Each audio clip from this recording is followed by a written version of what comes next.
Michael Johnson's 1992 Olympic campaign was a disaster. Already at the age of 25, Johnson was the most dominant sprinter in the world. But he contracted food poisoning shortly before the Olympic Games in Barcelona and underperformed in all his events. He failed even to qualify for the final of his favorite event, the 200 meters. After the unhappy summer, he was quickly back on top of the world.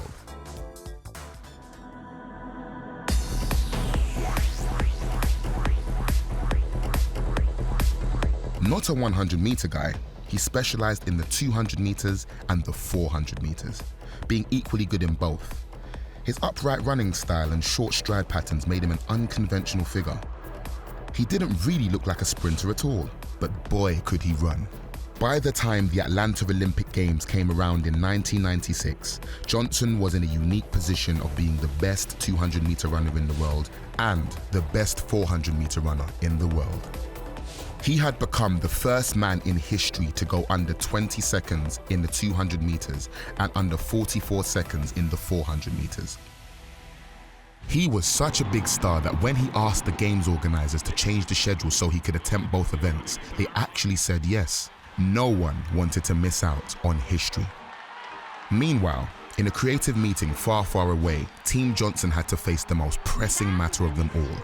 The key question that has taxed Olympians over the ages: what to wear? They wanted Johnson to wear a shoe that made a statement, a shoe to light up the Games, that could inspire, that could celebrate, that could intimidate, that could fly. These are rubbish ideas. I know, what a load of nonsense. Are these the best ideas they can come up with? Do you know what? Why doesn't he just wear gold shoes?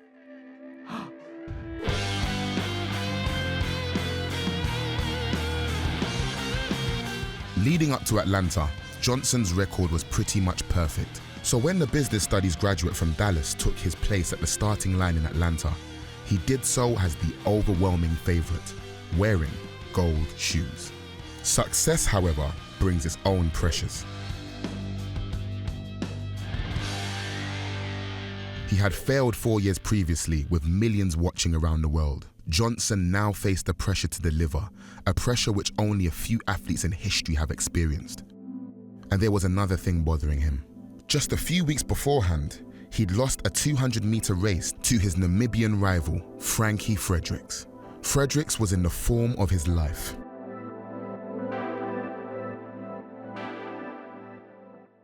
A quick word about the 200 meters. It is a sprint like the 100 meters, but it does not run in a straight line.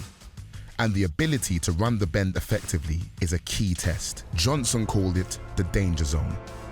So much could go wrong. Having won the 400 meters, Johnson wanted that second gold medal. He wanted it badly.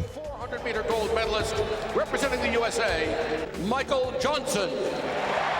So we're ready for the start. Johnson in lane 3. The man all eyes are on. Look at the flashbulbs go, and look at Michael Johnson go.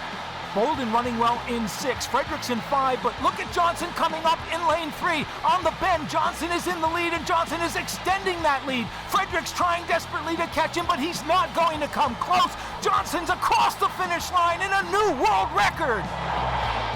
19.32, a new Olympic and world record, smashing his own record by 0.34 seconds. Fredericks had run a new personal best and was the fastest human over 200 meters, aside from Michael Johnson.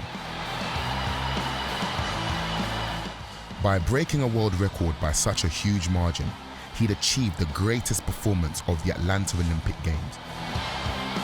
This is where it stood in the context of all that had gone before it.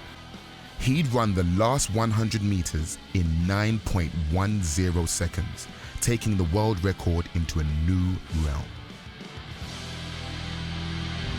It was your shoe idea, Nelly. That's what won it.